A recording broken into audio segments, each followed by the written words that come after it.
Hola, ¿cómo están los autopercibidos en este sábado en el que la verdad no tengo la menor idea de cómo están las cosas en Santa Fe, cómo está la mesa, cómo está el equipo? Bueno, esperemos que salga un muy buen programa, como siempre, sobre todo cuando no estoy yo. Así que bueno, en esta ocasión haciendo un editorial desde aquí, desde esta hermosa San Cristóbal de las Casas, en el estado de Chiapas, en México, justamente con motivo de estar participando del SINFAUNA, que es el Congreso Internacional de Manejo de Fauna, que corresponde al CONFAUNA, que es la Comunidad Internacional del Manejo de la Fauna. Un San Cristóbal que la verdad que me sorprendió. Es una ciudad relativamente pequeña, sumamente colonial, bellísima por donde se la mire, calles angostitas, recuerda mucho algunos de los senderos de los alrededores de Medellín, muy colorido, con muchas iglesias, por supuesto, como es casi todo siempre aquí en esta región del planeta. México es un país muy religioso, tiene muchísimas iglesias, no tanta como Colombia. Sabrán ustedes que Bogotá es la ciudad del mundo con mayor cantidad de templos católicos. Un lugar muy particular, pequeño, con unas calles tan angostas que permiten que solo pase un vehículo y con veredas también muy angostas. A mí me cuesta mucho trasladarme por las veredas, hay que bajar a la calle porque en muchos lugares con el ancho uno directamente no entra, pero realmente pero muy bonito, con una riquísima historia. Bueno, región antigua de los mayas, anteriormente también con otras culturas de pueblos originarios, y ahora con una diversidad cultural también muy grande y muy importante, con algunas cosas que no nos dejan de llamar la atención. Un clima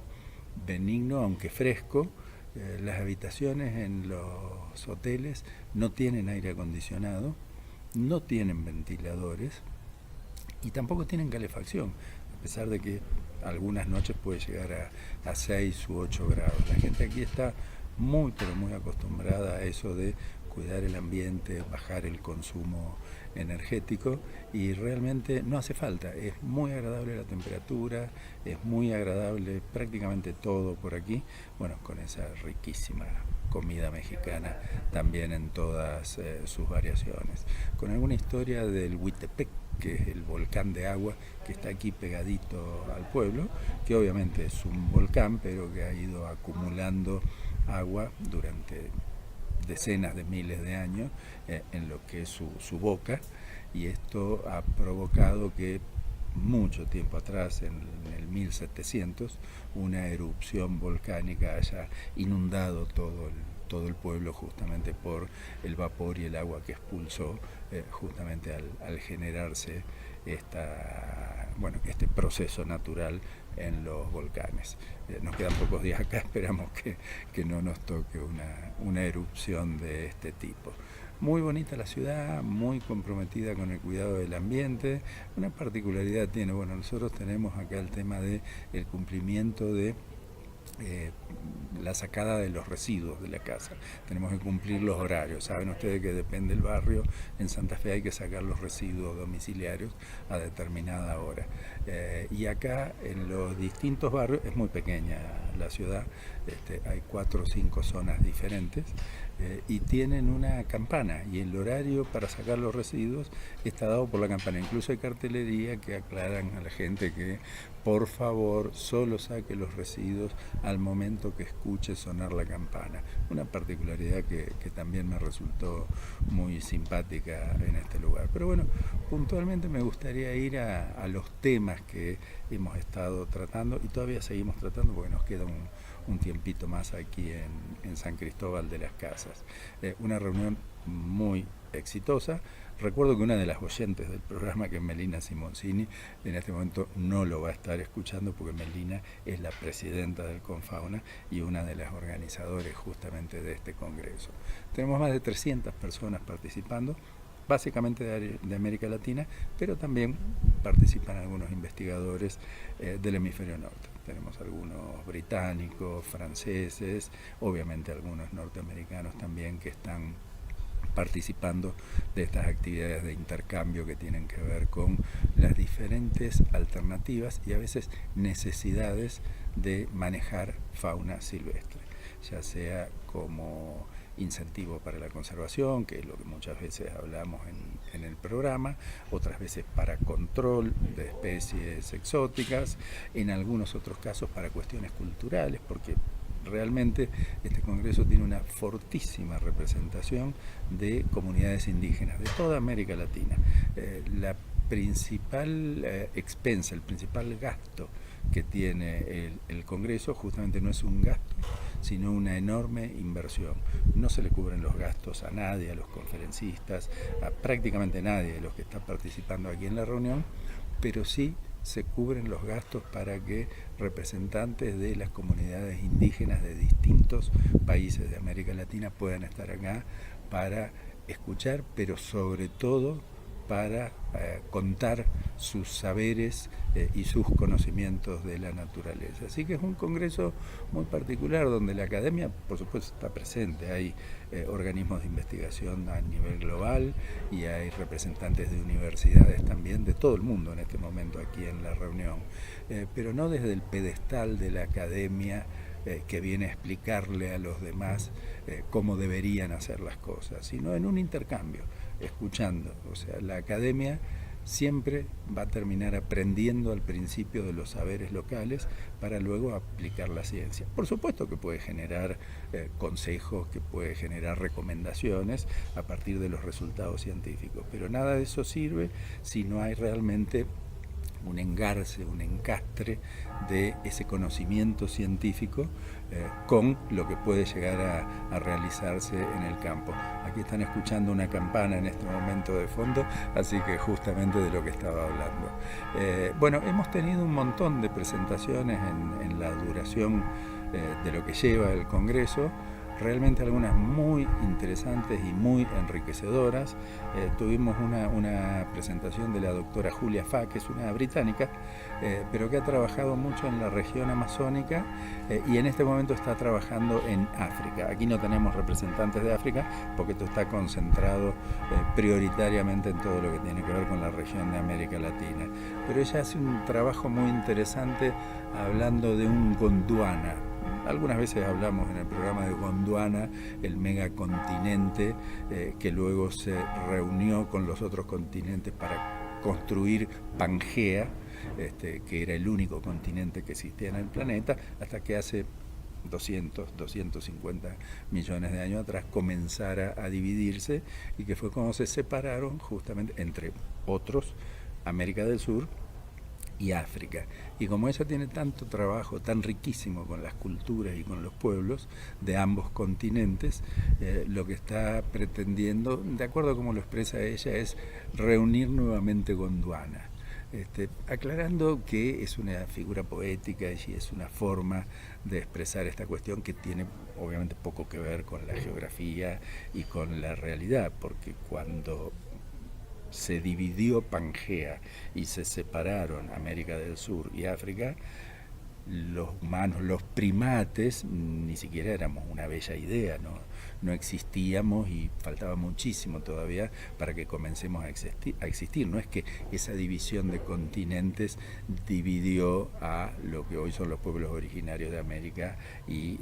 los pueblos originarios de África. De ninguna manera es así. Pero cuando uno se fija y empieza a revisar las conductas y la forma de proceder y la forma de valerse de la naturaleza de ambos pueblos, y digo ambos como si fuesen dos, pero en realidad son un abanico cultural cada uno,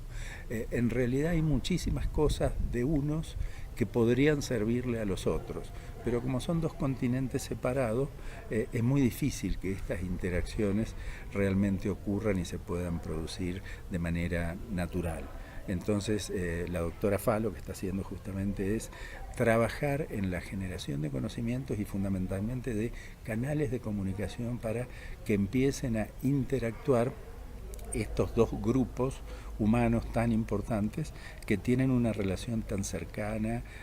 y tan productiva, digamos, con lo que son todos los recursos naturales que los rodean. Así que ese me resultó un trabajo muy, pero muy interesante. También tenemos algo que tiene que ver con las especies exóticas invasoras. Acá se habla de muchas especies exóticas invasoras. Fundamentalmente, lo hemos hablado en el programa, los cerdos domésticos asilvestrados, lo que conocemos como chancho cimarrón, y los jabalíes. Esa es una problemática muy, pero muy fuerte, cada vez más fuerte aquí, sobre todo en la región amazónica, pero prácticamente a todo nivel. Y para los que han seguido algunos editoriales, saben de mi tema con los gatos. Ahora voy a quedar un poco blanqueado para los que ven esto en el streaming, porque está saliendo un hermoso solcito en San Cristóbal de las Casas. Parece que estoy un poco más canoso que de costumbre. Así que los gatos, Manchita, mi vecino, está empezando a ser identificado también en esta región como un problema muy, pero muy serio que debe abordarse cada vez con más seriedad. También tenemos varias presentaciones que tienen que ver con el uso comercial sostenible de la fauna, y realmente es muy importante, con algunas presentaciones del lado de Argentina, autoridades de la Dirección Nacional de Fauna Silvestre, justamente comentando la situación actual, no muy positiva, de los programas de aprovechamiento de la iguana o del lagarto overo, de la cual ustedes sabrán, la provincia de Santa Fe es una gran productora en términos de el material obtenido de lagarto overo o de iguana, si usted quiere llamarlo por ese nombre vulgar, que de hecho se termina exportando básicamente a Europa y a Estados Unidos, que viene en un descenso muy fuerte y no por el estado de las poblaciones. Cualquiera que esté en Santa Fe sabe que cada vez se ven más iguanas. Hoy, como suelo decir, la gente no se queja porque no hay iguanas, sino que las quejas que se reciben en los organismos públicos y en los organismos de control y fiscalización clarísimamente tienen que ver con que hay cada vez más iguanas. La vecina que dice, sáquenme este bicho de acá, me puede morder a los chicos, tengo perro, hay un gatito, le tengo miedo. Bueno, esa enorme dificultad que tenemos para convivir, para coexistir con la fauna. Y hubo muchísimas presentaciones en este sentido relacionadas con los programas de aprovechamiento comercial de fauna silvestre. También, por supuesto, es una de las razones por las que estoy acá, tuvimos un simposio, una actividad paralela relacionada con los programas de conservación y manejo de cocodrilos. Realmente muy rica la actividad, más de 60 participantes, de los 300 de la reunión, más de 60 participaron en el simposio de cocodrilos, con muchas presentaciones, algunas que tienen que ver con evaluaciones poblacionales, otras que tienen que ver con el aprovechamiento de la carne, pero aquí en México, un país tan turístico que en este momento está desarrollando muchas actividades de desarrollo hotelero, que normalmente son muy perjudiciales para los ecosistemas en general y para la fauna en particular. No pensemos en actividades hoteleras, pensemos en Argentina y en los proyectos de Nordelta, y ahí sabemos que el impacto ha sido muy fuerte, y en este caso también, obviamente, si pensamos en la Ribera Maya, en la zona de Cancún y las mujeres, en todas esas regiones, la hotelería prácticamente ha cambiado toda la geografía. Lo que ocurre es que ahora se están habilitando algunos proyectos hoteleros en áreas selváticas, son proyectos hoteleros de habitaciones que cuesta la noche lo que uno podría llegar a ganar en un año, así que uno no lo tiene como un lugar al que podría ir de visita, pero usted sabe que en el planeta hay gente que sí lo puede hacer, y bueno, en este tipo de emprendimientos se están armando, estos hoteles están desarrollados en zonas selváticas donde habitan las 3 especies de cocodrilo que hay aquí en México, y la habilitación de estos hoteles solo se está produciendo cuando se termina de desarrollar un programa de manejo de la fauna en general, pero particularmente de los cocodrilos, que aquí los cocodrilos, sobre todo el cocodrilo americano, son muy grandes y peligrosos, donde se habilita, donde existe un programa de manejo que en realidad permite la coexistencia segura para ambas especies. Cuando digo ambas especies me refiero a la especie de cocodrilo de la que se trate y a los seres humanos. Y realmente se está avanzando en unos programas muy, pero muy interesantes, que por otra parte cada vez son más solicitados por los turistas alta, de alto poder adquisitivo, que justamente terminan siendo los clientes en este tipo de lugares. Me llevo realmente muchas ideas innovadoras que tienen que ver con el tema este de el trabajo de coexistencia entre humanos y cocodrilos en este tipo de ambientes. Hemos visto, por supuesto, también muchos problemas de coexistencia en determinadas ciudades de México. También hay ejemplos de Brasil, en el Amazonas, con el caimán negro, que es otra especie complicada. Pero bueno, la verdad que buenas ideas y muchas recomendaciones que uno después puede ir produciendo a partir de esto. Me tocó dar a mí en la reunión plenaria también acá se llama conferencia magistral, no porque lo que uno diga sea magistral, sino porque así se denomina. Y bueno, me tocó dar una charla en la plenaria para los más de 300 participantes, que tiene que ver con la conservación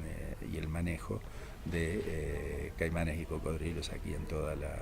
la región de América Latina. Después hubo una presentación muy interesante de Hani Elbisri, un biólogo, un doctor en biología, que es brasilero, pero está graduado y trabaja en Inglaterra también, en Manchester.